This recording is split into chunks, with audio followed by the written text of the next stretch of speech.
नमस्कार, आप सबका स्वागत है मेरे चैनल यानी आर्टिस्टिक स्नेहल मंदार में। श्श, आपको पता है दूसरे की थाली में घी ज्यादा नजर आता है। जब घी सीधी उंगली से ना निकले तो उंगली को टेढ़ी करना पड़ता है। घी निकालने में नानी दादी याद आ जाती है। ये सब बातें आपने सुनी होगी, राइट? लेकिन अब अगर कोई बोले ना कि घी निकालना बहुत मुश्किल है तो मेरा नाम बता देना। जी हाँ, आपको तो पता ही है कि मैं हर मुश्किल रेसिपी को बिल्कुल आसान तरीके से आपको बता देती हूँ, राइट? तो चलिए आज हम निकालते हैं घी यानी बनाते हैं घी, वो भी एकदम आसान तरीके से। इस तरीके से घी बनाने में आपको मेहनत भी कम लगेगी, बर्तन भी कम लगेंगे और समय का सदुपयोग भी होगा। यानी आपको बार बार घी हिलाने में जो टाइम वेस्ट होता है ना, वो भी नहीं होगा। उसके बीच का जो समय होता है ना, वो आप अपने फैमिली के साथ में स्पेंड कर सकते हैं, कुछ क्रिएटिव काम कर सकते हैं या अपने पर्सनल काम कर सकते हैं। तो चलिए टाइम वेस्ट नहीं करते हैं और घी बनाते हैं। लेकिन उसके पहले अगर आपने मेरे चैनल को सब्सक्राइब नहीं किया है तो जल्दी से सब्सक्राइब कर लीजिए, और अगर कर लिया है तो बेल आइकन दबा दीजिए ताकि आपको मेरे सारे वीडियोस का नोटिफिकेशन मिलता रहे। और हाँ, प्लीज मुझे कमेंट करके बताइए कि आपको मेरे वीडियोस कैसे लग रहे हैं और आप कौन कौन सी रेसिपी सीखना चाहते हैं या कहाँ घूमने जाना चाहते हैं। मुझे बताइए ताकि मैं वहां जाऊं, वो रेसिपीज बनाऊं और आपको बताऊं। तो चलते हैं किचन की ओर घी बनाने के लिए, वो भी उंगली टेढ़ी किए बिना। अच्छा, चाहिए किसी भी चीज का एंड रिजल्ट अगर आपको पॉजिटिव चाहिए, अपने मन जैसा चाहिए, यानी कि सक्सेसफुल चाहिए, तो उसके लिए जरूरी होती है कंसिस्टेंसी। यानी उस काम को लगातार पूरे पेशेंस के साथ रोजाना करने की जरूरत होती है। एक ही एक चीज भले ही बार बार करनी पड़े, लेकिन आपको थकना नहीं है, पेशेंस खोना नहीं है। जी हाँ, ये मैं आपको इसलिए बता रही हूँ क्योंकि घी बनाने में भी सिर्फ ये एक ही चीज है जो आपको लगातार रोजाना करनी है। यानी कि रोज थोड़ा थोड़ा घी एक कंटेनर में इकट्ठा करना है और उसे फ्रिज करना है। देख लीजिए मैंने क्या किया है। तो यहाँ मैंने एक डब्बे में रोज थोड़ी थोड़ी मलाई इकट्ठा कर ली है। ये मलाई तकरीबन 15-16 दिन की मलाई है। ज्यादा कुछ नहीं करना है। रोज जब भी आप दूध का इस्तेमाल करते हैं तो दूध तपाने से पहले उसमें जो मलाई होती है, मोटी मोटी सी मलाई जो होती है, वो इस डब्बे में इकट्ठा करनी है और इसे फ्रिज में रख देना है।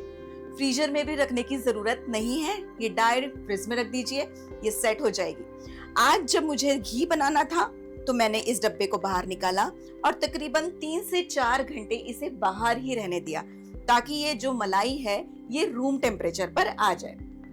तो जान लेते हैं घी बनाने के लिए आपको कौन कौन से इंग्रेडिएंट्स की जरूरत है। जी हाँ, सिर्फ मलाई, मलाई और थोड़ा सा पानी, दैट्स इट। और किसी भी चीज की जरूरत नहीं है घी बनाने के लिए। तो देखिए इंग्रेडिएंट्स तो याद रखने की जरूरत नहीं होगी, सिर्फ मलाई, राइट? तो चलिए स्टार्ट करते हैं।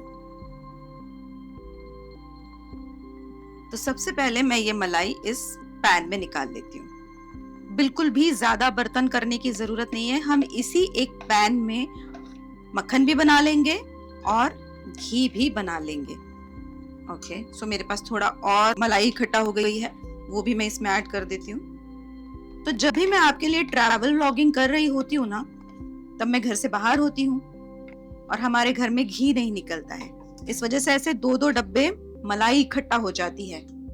तो मेरे पास भी इस बार ज्यादा मलाई इकट्ठा हो गई थी, तो ये मैंने इस कंटेनर में निकाल लिया है। अब मैं इसे सिर्फ क्लॉकवाइज घुमाऊंगी, एक ही डायरेक्शन में। कुछ भी नहीं करना है, इसे सिर्फ घुमाते जाना है। ज्यादा ताकत भी नहीं लग रही है, मैं बहुत इजीली ये चीज कर रही हूँ। इसे सिर्फ फेंटना है, जैसे आप केक बनाते समय फेंटते हैं, बिल्कुल वैसा ही इसे फेंटना है।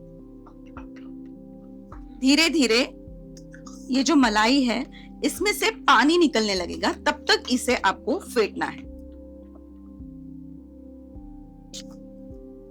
और ये जो चिपक रहा है ये चिपकना भी बंद हो जाएगा।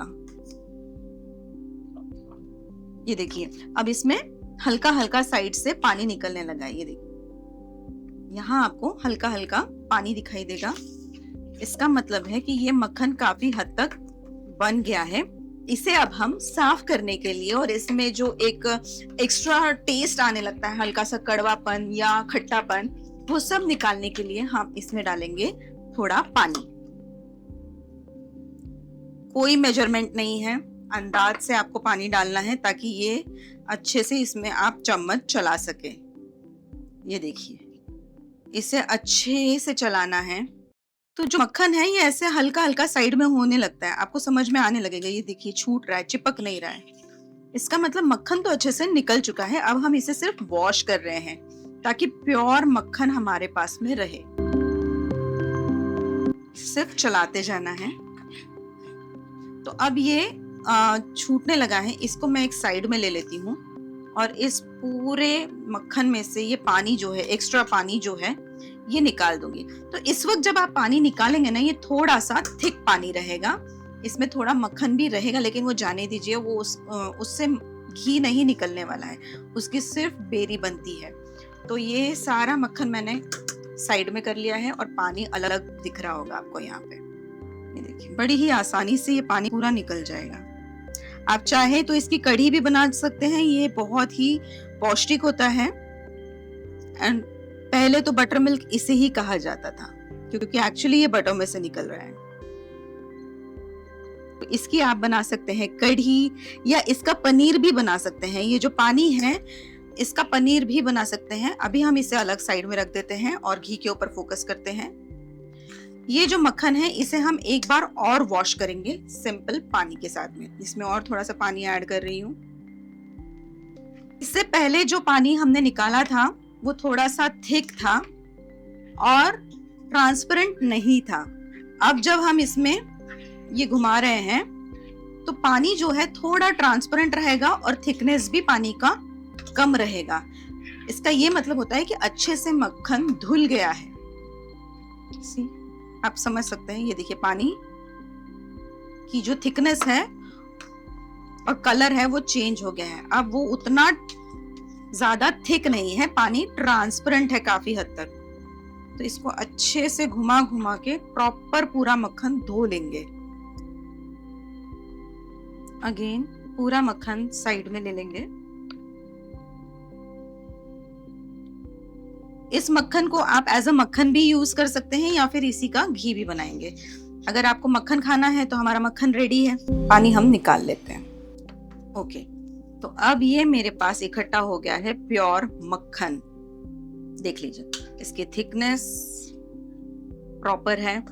इसी के अंदर आप शुगर डाल के आइसिंग का मक्खन भी बना सकते हैं। इस मक्खन को मक्खन के जितने भी यूजेस हैं उन सब में आप यूज कर सकते हैं। तो आज हम दो चीजें बनाना सीख रहे हैं। एक तो मक्खन हो गया, दूसरा हो गया घी। तो अब हम इसे गैस पे चढ़ा देते हैं और गैस ऑन कर देंगे। थोड़ा सा इसे अच्छे से गर्म होने देंगे।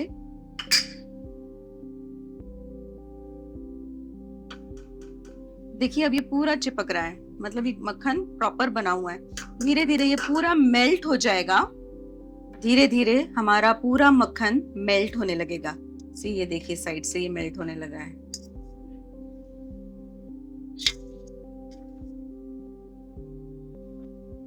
फिलहाल मैंने इसे हाई फ्लेम पे रखा है ताकि ये मक्खन जल्दी से मेल्ट हो जाए। इसे मैं चला रही हूँ। ज्यादा नहीं चलाना पड़ता है क्योंकि ये इस वक्त चिपकता नहीं है, ये सिर्फ मेल्ट होने की प्रोसेस चल रही है। देखिए ये पूरा मेल्ट हो गया है। अब मैं कर देती हूँ गैस को सिम। तो अब ये जो मक्खन है ये अच्छे से मेल्ट हो गया है। मैंने गैस थोड़ा सा मीडियम फ्लेम पे कर दिया। आप इसे सिम भी कर सकते हैं, डिपेंड्स ऑन योर कंटेनर। अगर आपका कंटेनर थोड़ा थिक है तो आप पूरा सिम मत कीजिए, थोड़ा सा फ्लेम हाई रखिए, मीडियम फ्लेम पे रखिए। और अगर आपका कंटेनर जो है वो थिन है तो आपको प्रॉपर इसको सिम करके रखना होगा। आप एक और चीज भी कर सकते हैं, आप इस घी को सोलर कुकर में भी बना सकते हैं। मक्खन निकाल के सोलर कुकर के डब्बों में रख दीजिए। डिपेंड्स ऑन क्लाइमेट, आपको थोड़ा कैलकुलेशन करना होगा और इन दैट कंडीशन आपको उसे स्टर भी नहीं करना पड़ेगा। आई थिंक अगर आप सुबह उसे रखेंगे तो दोपहर या 4-5 बजे के बाद तक आपका घी बन के आपके पास में रेडी रहेगा। आपको घी की तरफ देखने की भी ज़रूरत नहीं है कि वो बना है कि नहीं बना, ऑटोमेटिकली आपका घी बन के रेडी मिलेगा। सो 2 तरीके से आप घी बना सकते हैं, एक तो गैस पे भी और सोलर कुकर में भी। तो जब तक मेरा घी बन रहा है तब तक बहुत सारा समय है, तो मैं अपनी एक मीटिंग फटाफट से खत्म कर लेती हूँ और फिर वापस घी की ओर मुड़ेंगे। सो अभी ये पूरा मेल्ट हो गया है, इसको एक बार मैं स्टर कर देती हूँ अच्छे से। तो तकरीबन 15 मिनट हो चुके थे, उसके बाद मैं आई हूँ और मैंने इसको स्टर किया और ये बिल्कुल भी नीचे लगा नहीं है। देखिए बिल्कुल भी नीचे नहीं लगा है। इसे होने देते हैं, बिल्कुल धीमी आंच पर पकने देते हैं।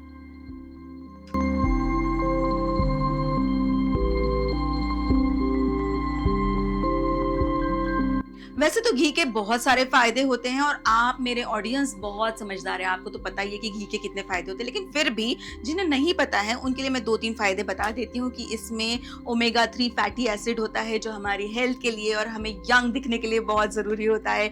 हमारे यहाँ इसे बहुत शुद्ध माना जाता है, पूजा पाठ में घी का दिया जलाना बहुत शुभ माना जाता है। और इसके अलावा ये आपका डाइजेशन बहुत अच्छे से रखता है। अगर आप रात को ठंडे गर्म दूध में थोड़ा सा घी मिला के पी लेंगे तो आपका डाइजेशन एकदम क्लियर रहेगा। अगर आपकी आंतड़ियों में स्वेलिंग है तो उसके लिए भी ये रामबाण इलाज है, नोट कर लीजिए। रात को सोने से पहले दूध में 1 चम्मच घी डालिए, थोड़ा सा दूध गुनगुना कीजिए और गटागट पी जाइए, देखिए मैजिक। तो अभी यहाँ घी का रंग चेंज हो गया है और आप देख सकते हैं जो मक्खन था वो अभी थोड़ा थोड़ा बेरी में कन्वर्ट हो गया है, थोड़ा थिक होने लग गया है और घी छूटने लगा है।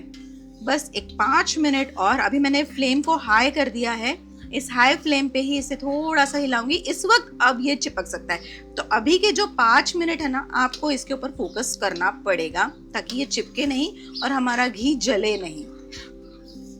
घी निकल चुका है, बस ये थोड़ा सा और पकना बाकी है ताकि पूरी तरीके से ये मक्खन अलग हो जाए और घी अलग हो जाए।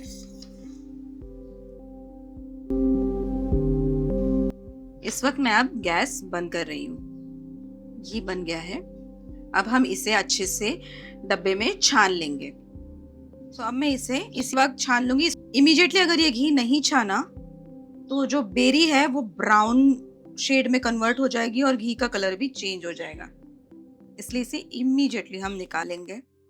तो देखा आपने घी बनाना कितना आसान है और इसका कलर देखिए, हल्का सा येलो है, दानेदार और बेहतरीन घी बना है। इसे आप कई तरीके से यूज कर सकते हैं, खाने में, वगार लगाने में, ऊपर से टेस्ट इनहेंस करने में, पूजा के लिए, फेस पे आप इस घी को इस्तेमाल कर सकते हैं। तो अब आप समझ ही गए होंगे कि हमारे सारे वीडियोस में हम किसी भी डिफिकल्ट रेसिपी को बहुत ही आसान करके बताते हैं। आप मुझसे कौन कौन सी रेसिपीज जानना चाहते हैं जो आपको बहुत डिफिकल्ट लगती है लेकिन अब आपको उसका कुछ इजी वर्जन चाहिए, तो आप मुझे कमेंट करके बता सकते हैं। घी की रेसिपी आपको कैसे लगी वो भी मुझे कमेंट करके बताइए। घी बनाने का आपका एक्सपीरियंस कैसा रहा वो भी आप मुझे कमेंट करके बताइए, मुझे बहुत अच्छा लगेगा। तो बस यहाँ मैं इस वीडियो को खत्म करती हूँ। तब तक के लिए आप स्वस्थ रहिए, मस्त रहिए, मेरे साथ में बने रहिए। टाटा।